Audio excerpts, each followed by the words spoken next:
bachelor's at UNLV in American history. After UNLV, he went on to receive a master's degree in globalization studies from the University of Pennsylvania in Penn, and a second master's at Yale University in comparative religion and politics. At Yale, De Silva worked with the university's Jackson Institute of Global Affairs.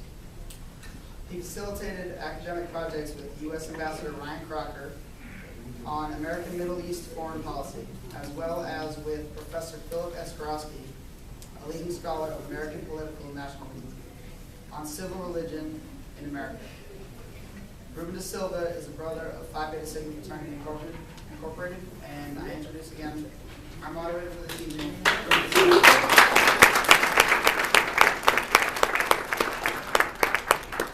Greetings, everybody. I want to welcome everybody here to our program this evening, commemorating the 50th anniversary of President Kennedy's assassination. We put this program together started putting it together about 2 months ago, and I'm very happy to see that it's come to fruition now. We have an extremely distinguished group of panelists here today, and I really want to reiterate the fact that this is a great opportunity to engage with these scholars and experts on specific and particular fields within the broader Kennedy presidency and administration. Studying a president is often has been one of the most difficult things to do. I've heard a biographer once say that writing about is one of the most difficult and never been when it comes to writing biographies. So with that said, I want to thank everybody who showed up. This forum was put together by Phi Beta Sigma Fraternity Incorporated. We're a traditionally African-American fraternity here at UNLV. The UNLV Greek Council has also helped us out tremendously to put this forum together.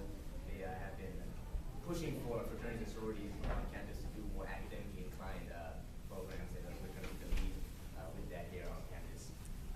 And also, we need to make a mention of the Knights of Columbus, the UNLV Council, who's also so graciously helped us co-sponsor this event here tonight.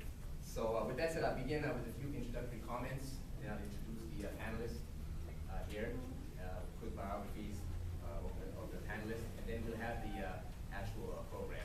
This will consist of a few reflections by our panelists, and then an open question and answer session with you, the audience, and I'll be here to moderate. Again, I want to reiterate the fact, please use this opportunity to really engage and commemorate this historic event. Really, they say that there were 3 great events that took place in the 20th century and early 21st century that really have affected the psyche of the American nation. One being the attack on Pearl Harbor, December 7, 1941. Second is the JFK assassination, which has been 50 years here in the next couple of days, and of course 9/11. Excuse me, guys, can you keep it down out here? I know, right? And also, I must make note that 2 of my students, high school students, Ariana and Amber, showed up. You guys please give like to raise a hand. They're being kind of shy right now. They're in my 10th grade world history class at Rancho High School. So I really want to give a special.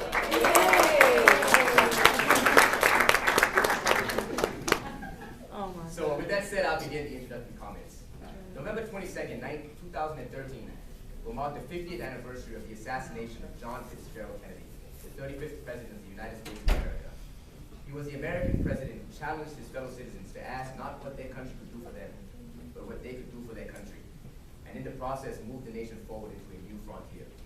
At home, his presidency confronted a slew of domestic issues, including the sprawling urban and rural poverty millions of Americans were faced with on a day-to-day basis, and what Michael Harrington described as the other America. He instituted the Peace Corps as a way for young Americans to give back to the world as well as their country. His administration deeply believed in the greatness of American ingenuity, looked up to the heavens, and sought to put a man on the moon. Most pressing of all was the matter of black equality and the civil rights movement's growing prominence in America's front and center issue of the early 1960s. Abroad, President Kennedy encountered an international community destabilized by post-colonization and its discontents, an ever-growing role for the United States in the conflicts of Southeast Asia, and a world that at times tethered on the brink of nuclear holocaust. It is an unquestionable fact that President John Fitzgerald Kennedy took on the mantles of national leadership during a very important, dynamic, and yes, challenging time period in both the history of the American nation and that of the broader world. Kennedy's legacy and impact on the American psyche is deep. To quote Vegas PBS, the popular legend of John F. Kennedy superseded reality.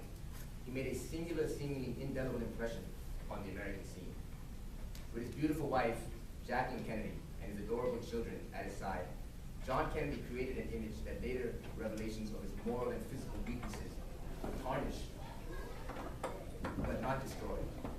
His assassination on November 22nd, 1963, in Dallas, Texas, marked a bloody conclusion to his presidency, but hastened his coronation as the modern prince of American politics.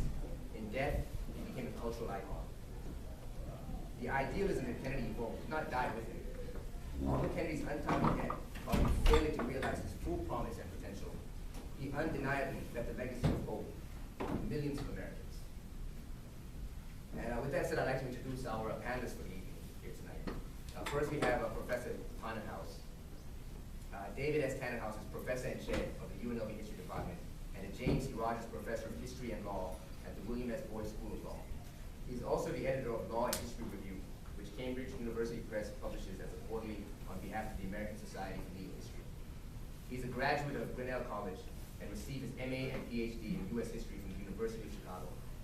Since coming to UNLV in 1997, he has taught courses on American legal and constitutional history, the Gilded Age and Progressive Era, Children and Society, and introductory surveys of U.S. history.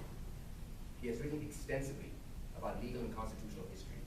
He also served as the editor-in-chief of the Encyclopedia of the Supreme Court of the United States.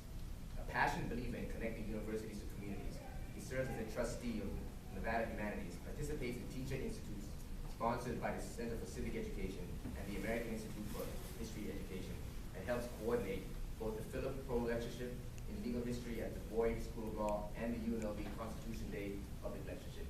And as a public school teacher here in Clark County School District, I do want to mention the great contributions and thank Dr. Tannenhaus for the great contributions that he has made to our school district here. Being a member of the academy, it's great to see a member of the academy actually coming to us down there, you know, at the nooks and crannies and at the front lines of American public education and helping us and supporting us so much. So I really want to thank Dr. Tannenhaus for that.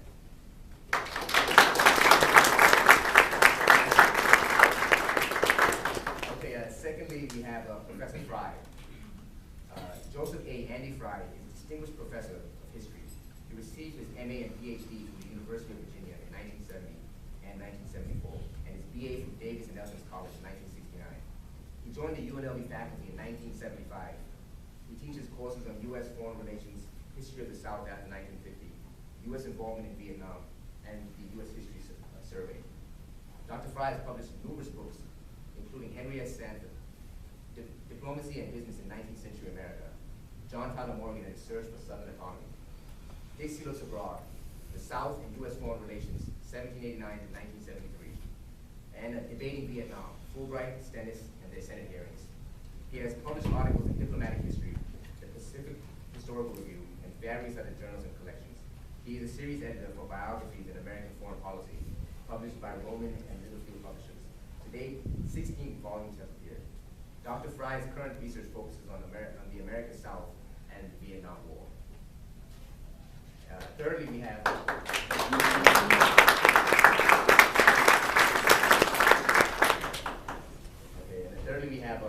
Mr. Roel Trinade. Roel Trinade is the development director of the St. Thomas Aquinas Catholic Movement Center at UNLV.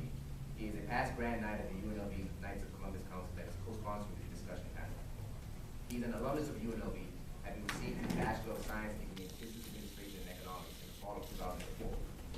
In May of this year, he earned a Master's of Arts in Ethics and Policy Studies through the recent UNLV graduate.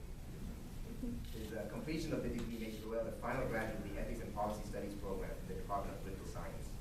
In addition to his duties at the Newman Center, Roel is currently doing research on a potential book on the relationships between power, ideology, revolutions, and regime change. And again, to reiterate some things, Roel will be speaking about John F. Kennedy's legacy as the first Catholic president. I think many times we forget that was a big issue in the 1960 election, and a watershed moment in the history of American Catholics, having a Catholic president elected. You know, after centuries, but I think it was after that the siege, who said that anti-Catholicism was one of the most one of the most inbred prejudices in American history. So that's what Roel will be discussing at his talk